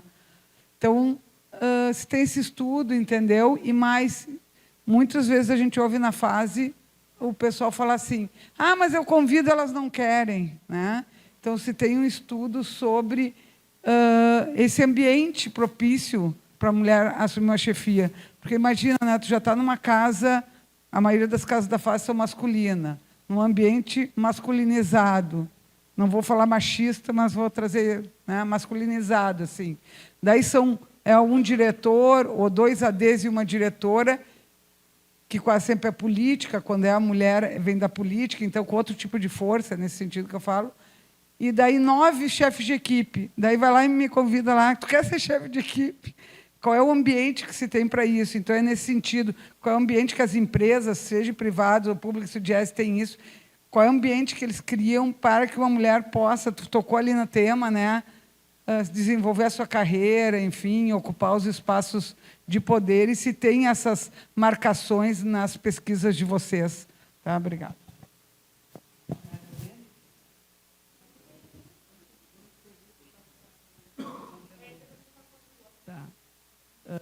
Anne, tu falaste sobre os acordos, né, que a gente... eu fui provocada por isso, né, que a gente coloca as leis. E é bem isso mesmo, porque o óbvio tem que ser dito, né? Hoje de manhã, o Paulo chamou a atenção que nós temos uma cláusula no acordo do setor privado que proíbe o controle da ida ao banheiro. Deveria ser óbvio que tu não pode controlar a ida do trabalhador ao banheiro, né? Olha a vergonha que é tu ser obrigado a colocar num acordo coletivo, escrever o óbvio, né? Dizer que não é, que isso é inadmissível. E eu me recordo, lá atrás, não sei se a Isis já foi embora, há muito tempo atrás, nas sapateiras, as fábricas, que é linha de produção, né? Para tu ir ao banheiro, tu tinha que falar, tu tinha que pedir a chave, enfim. Tu tinha que reportar ao supervisor, que normalmente são homens, dialogando com a fala, inclusive, da Débora, né? O ambiente que tu está e tal. E aí tu tinha tantos minutos, e quando a mulher está menstruada, ela tinha mais tempo. Então, chegar a dizer para o chefe homem que ela estava menstruada para poder ter mais tempo no banheiro. E não era diferente nesse espaço que o Paulo falou, que são as pessoas que nós atendemos no setor privado. Então, por isso que nós fomos obrigadas a colocar essa cláusula, né, da proibição de limitação do banheiro. Aí, naquela época, nós pegamos um vaso sanitário e botamos na frente da empresa, sentamos em cima do vaso, né, para ridicularizar aquela empresa que fazia esse tipo de coisa. Então, sempre a gente está avançando, mas a gente tem que botar o óbvio. A gente, às vezes, tem que botar as leis e até escrever o óbvio numa cláusula, porque, senão, não é cumprida, mesmo aquilo que é lei, mesmo aquilo que é o óbvio. Só para ratificar, né, sublinhar que por que a gente acaba, o nosso acordo coletivo tem 60 e tantas cláusulas, e muitas delas, sim, são leis, e a gente já ouviu isso. Pô, mas é lei, por que está, Mara, no acordo coletivo? Porque, bom, o óbvio tem que ser escrito. Simples assim. E que bom que estava lá, porque depois do Temer, muita coisa podia ter caído. Tem mais alguém inscrito? Eu já passo para a Annelise. Tá. Bom, então, gente, iniciando aqui pela contribuição da Mara, né? A gente vê isso, não é só o CEMAP, né? A gente, inclusive, tem alguns aqui que talvez até conheçam o professor Carlos Ix, da Economia na URGS, né? Ele foi técnico do Diese há muitos anos e o doutorado dele foi um trabalho justamente sobre isso, analisar todas as convenções que tinham, né, no Brasil, isso já faz muitos anos, claro, né? Que repetiam, né, o que estava na lei. E naquele tempo, né, isso há 30 anos atrás, já se refletia sobre, né? E ninguém, tenho certeza, que naquele tempo acreditou que um dia podia vir, né, um presidente e dizer que, ó, vale mais o que está na convenção do que está na lei, né? Nunca, nenhum deles deve ter imaginado que uma coisa dessas era possível. Então, mas respondendo ao primeiro colega ali que falou, perguntou, né, sobre os dados do feminicídio, essa estatística específica não é uma estatística que o Diese trabalha, digamos assim, organicamente, né? Porque esses dados são da segurança pública, né? E digamos assim, a experiência do Diese mesmo é mercado de trabalho. Então, assim, mas eu tenho algumas sugestões. Eu acho que tem, né, a plateia que já falou da subnotificação, né? E eu acho que tem um aumento, sim, por conta das redes sociais, né? Concordo com o que ele falou, que é, né, aquilo que era inimaginável que alguém teria coragem de falar publicamente, né? Essas pessoas se encontraram nesse ambiente que não tem CPF, né? E se acharam no direito de conversar entre eles, de se apoiarem entre eles, né? Porque é isso, e isso está impactando, sim, né, nessas violências contra as mulheres. Eu acredito também nisso. E em relação à jornada de trabalho, a redução da jornada, né, que ele comentou que o nosso campo, né, o campo progressista está tímido, né, e tem uma dificuldade mesmo, né, de avançar nessa questão. Mas, assim, tem várias propostas, né, que estão circulando. Eu acho que a gente está conseguindo, né, a gente vê pela raiva que os empresários estão, né? Então, assim, não é um assunto que nós estamos conversando entre nós, não. Né? Inclusive, a própria direita, né, fazendo enquete, consultando seus parlamentares, consultando seus eleitores, né, vai ser difícil para eles, como foi o caso do imposto de renda, que vocês lembram que foi quase unanimidade quando foi aprovado, né? Porque é isso, eles também dependem de uma base de sustentação. E a jornada de trabalho pode ser, né, a depender dos próximos passos e do nosso alcance, uma pauta tipo a do imposto de renda, né? O problema é que a gente enfrenta uma coisa que é o não reconhecimento das nossas conquistas, né? E a gente tem observado isso, que a gente tinha uma expectativa até que os próprios trabalhadores reconhecessem mais a conquista do IR, né? Isso é uma coisa que a gente precisa refletir também. Parece que não foi a gente que conquistou, né? Alguém deu, né? É aquela coisa que nem inflação. Hoje em dia, sim, gente, a inflação está abaixo da meta. É uma inflação controlada. Agora, eu tenho certeza que qualquer um de vocês vai no super, vai em qualquer esquina e alguém fala, mas está tudo caro, né? Está tudo caro, está tudo um absurdo, não pode ser, né? Porque a inflação também tem um caráter histórico. Então, assim, como ali atrás, recente, estava o desemprego alto, muita gente, eu me endividei, eu peguei empréstimo, o juro está alto, tem várias coisas que impactam. Então, assim, eu quero dar esse exemplo para dizer que o indicador, às vezes, não retrata a sensação das pessoas, né? E as conquistas, às vezes, também, né, não dão esse recado. Então, eu espero que a jornada, a gente conquiste, né, essa questão da jornada de trabalho e que a gente consiga, que as pessoas consigam ver de onde é que veio, né, essa luta. Também é uma coisa importante para a gente avançar. E a questão da creche, a universalização da creche e a questão da escola integral, né? Então, assim, isso é imprescindível. É como eu botei ali, né? A ausência do Estado penaliza as mulheres. Então, não tem creche, as mulheres que ficam em casa, não tem escola integral, as mulheres, em proporção das vagas de trabalho em turno parcial, elas é que ocupam essas vagas, né? Elas estão muito mais. Qualquer flexibilidade nisso, retirada de direitos, são as mulheres afetadas. Tempo parcial é trabalho de mulher. Por quê? É para ela conciliar com os afazeres, né? Então, nesse aspecto, tendo uma escola integral, ela já poderia concorrer a outras vagas, né? Enfim, circular na empresa com outras possibilidades. Mas a gente vê que tem um esforço, não sei se vocês acompanharam essas estatísticas, mas agora, nesse ano de 2025, pela primeira vez na história, se atingiu a meta do Plano Nacional de Educação, que era que pelo menos 25% das escolas ofereçam educação integral, né? O Rio Grande do Sul está na metade dessa meta. Então, assim, nacional, isso quer dizer o quê? Que muitos estados estão muito acima da meta, né, e nós puxamos esse resultado para baixo.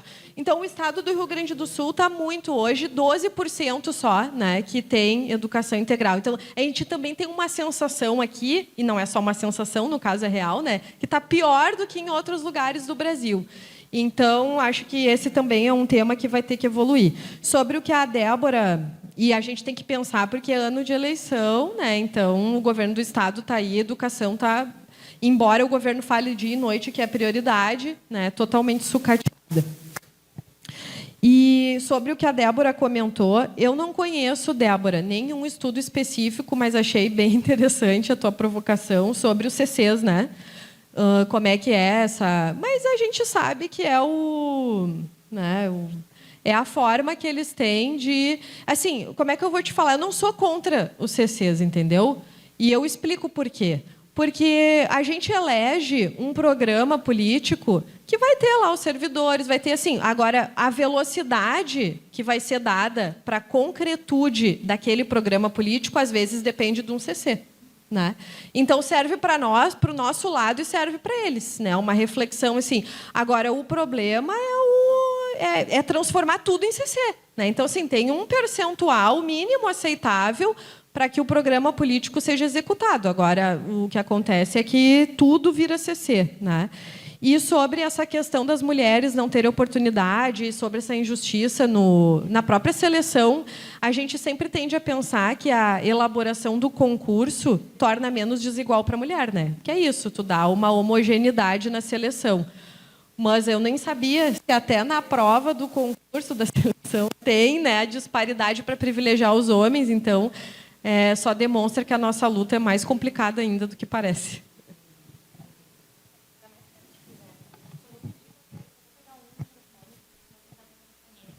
Tá. Qual é os próximos que tem? Isis.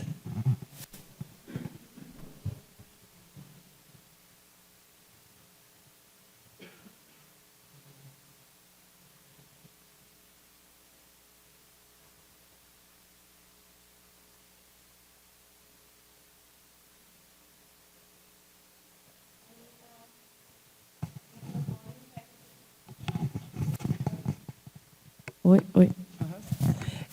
Bem, primeiro quero te parabenizar, Annelise, pela esse teu comprometimento em fazer esse apanhado. Só a título de contribuição, na tua pesquisa ali, quando tu citou as instituições, faltou EPTC. Eu não vi ali. Tá? É bom colocar. Bom, então a EPTC não faz parte... Ah, então tá. Então, colocar, né, na tua pesquisa ali, porque tem 3 delegados ali da IPTC. Né? Então, a gente tem que contemplar todos. E eu queria te fazer a seguinte... É uma provocação, tá? Porque nós temos o DIESE como basilar para as nossas estratégias, certo?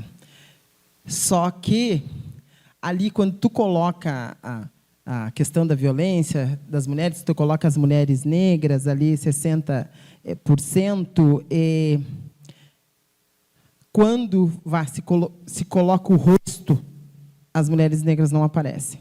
Nem nos meios de comunicação, tá? É simplesmente para dados estatísticos. Tá? E isso não transforma, só, de uma certa forma, segrega. Por quê? Porque aí coloca as mulheres negras numa vulnerabilidade. Nem todas as mulheres trabalham no setor da limpeza. Eu sou bancária há 30 anos, então tem que constar nessas estatísticas a realidade da classe trabalhadora. Porque, senão, sempre vão olhar estatisticamente que nós estamos no lugar de empobrecimento e vulnerabilidade. Isso tem que ser avaliado dentro do DIESE. Há anos que eu venho falando sobre isso.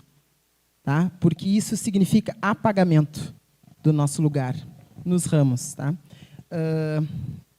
Outra questão, claro, o CEMAP é 35% ali. Nos bancários chega a ser 60%. Eu ganho 60% a menos que um colega meu branco. Eu tive que mover uma ação contra o banco que eu trabalho para conseguir a equiparação salarial. Então, em alguns pontos ali suaviza a questão da racialização da classe trabalhadora negra nos ramos e outra evidencia de uma forma negativa. Então, a gente tem que avaliar isso.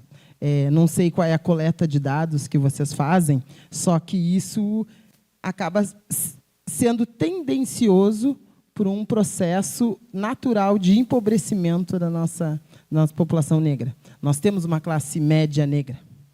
Nós não estamos lá naquele lugar mais. Só que isso tem que ser dito. Isso tem que ser colocado nas estatísticas. Tá? E, fora isso, questão da nossa vitória de construir uma lei que cobrasse das empresas igualdade salarial. Quem faz essa fiscalização? Por exemplo, os bancos não dão para nós. O RH dos bancos, a gente pede, olha, tem comprovação que a bancária está ganhando igual ao bancário?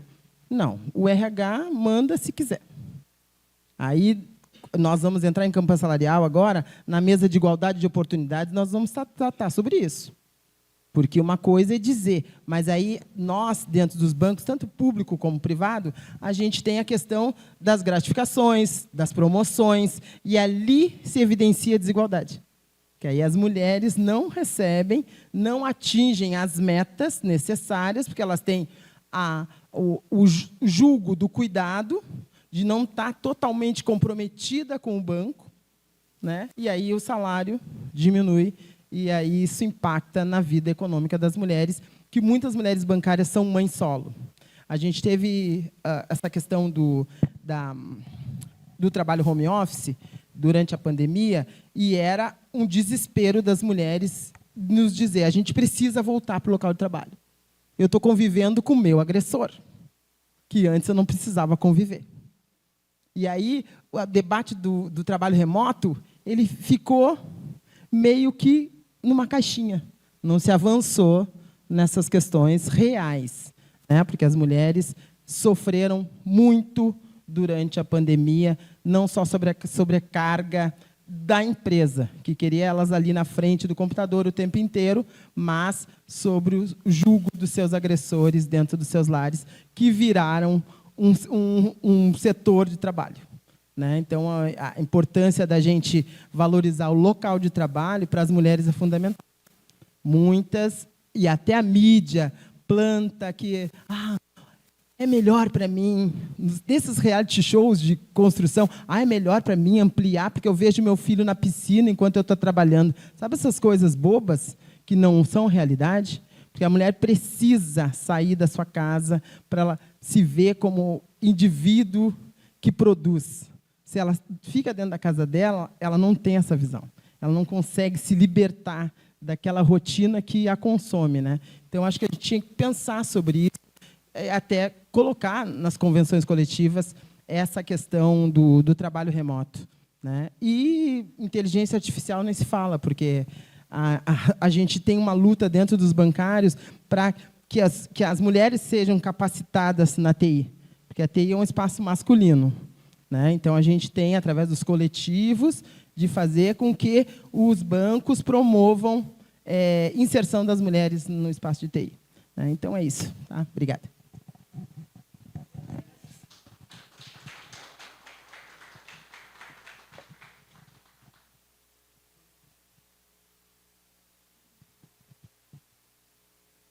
Obrigada. Na realidade, a minha contribuição aqui, até questionamento, né, se daqui a pouco a gente tem estudos sobre isso, né, dados sobre isso, sobre a questão, assim, a gente está falando muito, né, e a gente precisa, né, que a gente avance nessa questão, né, da redução da jornada de trabalho. E o que a gente escuta, né, do outro lado? De por quê? Né? E tem duas pautas. Uma que eles falam, vai reduzir a produtividade. E a outra, que a gente escuta aqui muito no Rio Grande do Sul, é que eles dizem, já falta mão de obra, Já não tem mão de obra, então como é que não tem como reduzir porque falta mão de obra? E aí eles jogam muito em cima, né, da questão de que falta mão de obra por causa dos benefícios que o governo dá. Né? Então, eles fazem toda essa jogada aí. E eu acho que a gente precisa, inclusive, mostrar dados de que, primeiro, por que falta mão de obra? Né? Será que é porque o cara quer te escravizar lá, e aí não vale a pena tu ir trabalhar, porque daí tu vai pagar a creche, tu vai pagar... E aí, chega no final do mês, o porquê? E eu acho que esses dados aí...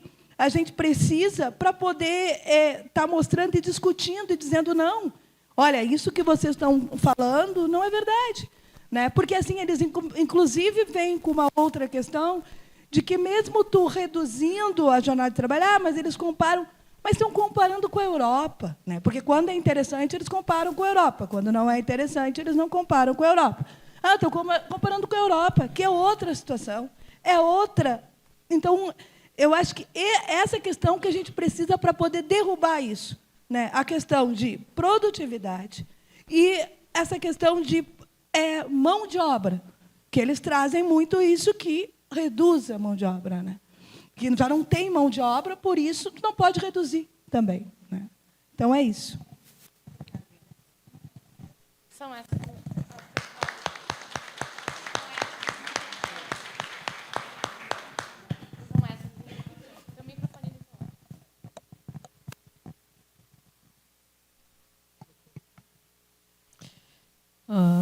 Sim, as contribuições legais, né? E eu acho que, não, começando pelo que a Isis falou, né? Primeiro, só recuperar que eu disse até para o colega anterior, né? Estatística de feminicídio não é produzida pelo Diese, né? Aquele recorte que está no boletim é da segurança pública, né? Então, aquele material que a segurança faz, a gente só recortou, que é o primeiro dado, aquele dos 60% são mulheres negras, né? A gente só fez questão de incluir para mostrar, né, essa diferença que existe. E que, embora, como a Isis falou, não tenha rosto, né, uma preocupação que a gente tem, a capa do boletim né, uma mulher empoderada, negra, né, falando assim, pare, né, a capa do boletim é isso, a gente quer demonstrar que assim, elas estão, né, ocupando os espaços dizendo chega. Né, então, essa preocupação visual existe, né, por parte do Diese. E, em relação aos dados estatísticos, gente, é o seguinte, aqui eu não trouxe nenhum dado do CEMAP, tá? Eu espero que tenha ficado claro, né, para todos. Todas as estatísticas apresentadas aqui é do Brasil, né? Então, o Diese é uma entidade nacional. E aí é isso, como eu comentei várias vezes na minha fala, tá tudo ali, questões regionais, né? Então, é tudo uma média. Né? E aí, o que é o diferencial, inclusive, do nosso trabalho no Diese é começar a fazer recortes. Né? Porque tu olha uma taxa de desemprego, por exemplo. Bom, mas a taxa de desemprego, mas a pessoa não está trabalhando por quê? Né? O IBGE faz o cálculo da taxa de desemprego. Agora, o Diese é que sempre fez. Não, mas só que tem uma parte desses desempregados que, assim, uns que estão procurando e outros que são os desalentados, que já até desistiram. Né? E está sendo tratado todo mundo igual. Né? Então, assim, a gente procura ter um olhar mais humanizado da estatística para mostrar. E acaba que isso... né? Então, assim, o caso, por exemplo, das mulheres. Né? Bom, isso é estatisticamente provado que o Brasil, né, infelizmente, teve essa cultura de empregada doméstica e que elas foram sempre massivamente ocupadas por mulheres pretas. Né? E isso é um dado. Né? Não tenho muito como... Né, enfim... Agora, é óbvio, né, que as mulheres estão na chefia das empresas, mas a gente faz um recorte, porque senão ficaria aqui, né, muitas horas, e por isso eu tenho que escolher. Né? Eu poderia ter trazido um monte de outras coisas legais, né, para vocês, como explorar a questão do teto de vidro, que nem a questão que a Débora falou, né, dessa dificuldade que as mulheres têm de ascender, de ser promovidas. Tem muitos estudos, mas, enfim, imagina se eu já passei muito do meu tempo, né, Mara? E gostaria, né, de colocar, né, isso. E a gente sabe que as mulheres negras estão, sim, né, tendo ascensão em várias áreas, né, de tecnologia e tudo, e é um reconhecimento importante e histórico, né, desse processo de exclusão que houve por muito tempo. Então, assim, mas acho que tem que ficar claro aqui que os recortes que a gente trouxe é média Brasil, tá? A gente não tem nem dados setoriais, né? Que a Isis comentou sobre a questão dos bancários, né? E aqui a gente não deu, né, para abrir em função do tempo. Mas o Diese tem bastante produção de setores específicos. E aí, a Vanessa, né, falou várias coisas legais aqui sobre a questão da jornada. E é o debate do momento.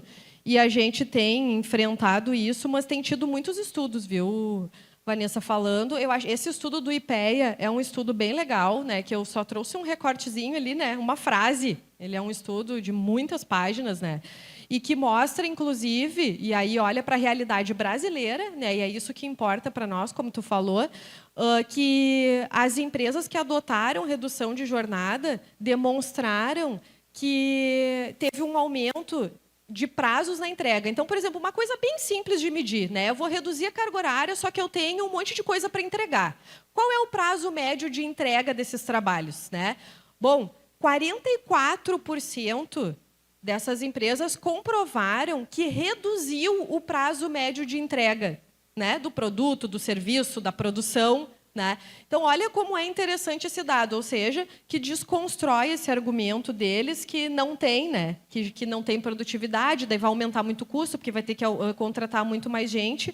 E eu acho que é central a gente ter em mente essa questão do aumento da produtividade que acontece, né, há décadas e que nunca foi repartida com a gente de nenhuma maneira, né? E é fato sobre essa questão da falta de mão de obra. Agora, eu quero chamar a atenção. Claro, teria vários argumentos para isso, não vou me aprofundar, mas eu trouxe aqui um deles, que é o segundo slide, onde eu falei para vocês que há 42 milhões de mulheres fora da força de trabalho e elas todas são em idade de trabalhar, né? E elas não estão trabalhando por resolver essa outra parte da vida, né? E por vários outros motivos. Mas, então, assim, como assim não tem força de trabalho? Tem uma força de trabalho que quer receber honestamente, por um trabalho decente. Agora, avançando no que a Vanessa mesmo falou, é isso, né? O que o empregador oferece? Oferece um salário que não compensa uma pessoa ganhar um auxílio de R$600, né? Porque, assim, essa história de não pega o emprego porque pega o Bolsa Família, a gente já viu que não é verdade, até porque o próprio CAGED, né, demonstrou que houve recorde de contratação de emprego e que a maior parte das pessoas, num determinado período que o IBGE mediu, eram pessoas vindas do CadÚnico. Então, assim, as pessoas estão se colocando. A menor taxa de desemprego da série histórica é também de pessoas beneficiadas pelo Bolsa Família que ingressaram no mercado de trabalho. Então, não é isso. As pessoas que ganham o Bolsa Família não vão. Isso é mentira. Agora, a outra coisa é imaginar uma mulher que recebe R$600 e, mesmo assim, né, um salário mínimo, né, de 1.600, o que ela vai ter? Bom, primeiro que esse é o bruto, né, que o cara vai oferecer, então o líquido já é muito menos. Segundo, que às vezes o empregador exige um uniforme, exige não ajuda no transporte, às vezes tu tem não sei quantas horas, tu vai ter que pagar uma pessoa para ficar com o teu filho. A mulher faz a conta de tudo isso. Então, os R$600 a mais, digamos, que ela ganharia, não paga nem a metade dos serviços que ela vai ter que contratar, do jeito que ela vai dar, a vida vai tornar um inferno, a vida do marido dela, a vida, né? Então, bom, mas é uma racionalidade, né, que deveria ser inquestionável, mas que a gente tem que ficar explicando. Então, que a gente possa, né, cada vez mais... e o Diese tem material, tem nota técnica sobre essa questão do emprego, e está tudo disponível, gente. Eu esqueci de fazer o convite, tá? Mas deixo o convite para todos vocês visitarem. O Diese tem um podcast, né, que daí fala 10 minutinhos, né, sobre o tema do momento, assim, é legal. Vocês estão sempre na base, às vezes as pessoas fazem cada comentário e a gente não tem aquele dado, assim, né, para dizer, para contra-argumentar. E o site do Diese tem muito material, tem o canal do YouTube, então convido a todos a seguir, né, as redes sociais e ouvir o conteúdo. Bom, eu quero... não sei se tem mais alguém que tem alguma questão para a Anne que gostaria de colocar. Caso contrário, eu quero agradecer a disponibilidade da Anne de estar aqui conosco, né? E espero que ela esteja conosco, porque nós vamos ter que montar nossa pauta de acordo coletivo e nós vamos entrar em contato contigo para nos ajudar nessa tarefa. Então, eu convido a todos e a todos para ter palmas pela apresentação que a Ana...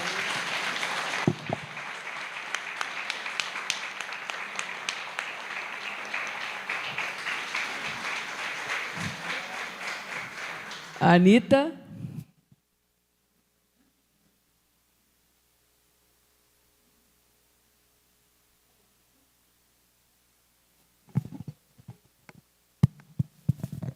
Então, pessoal, vamos fazer um intervalinho. Vamos fazer uns 10 minutos de intervalo agora, tá? Para tomar um cafezinho, quem quiser dar uma voltinha, né? Vamos ao banheiro e coisa assim.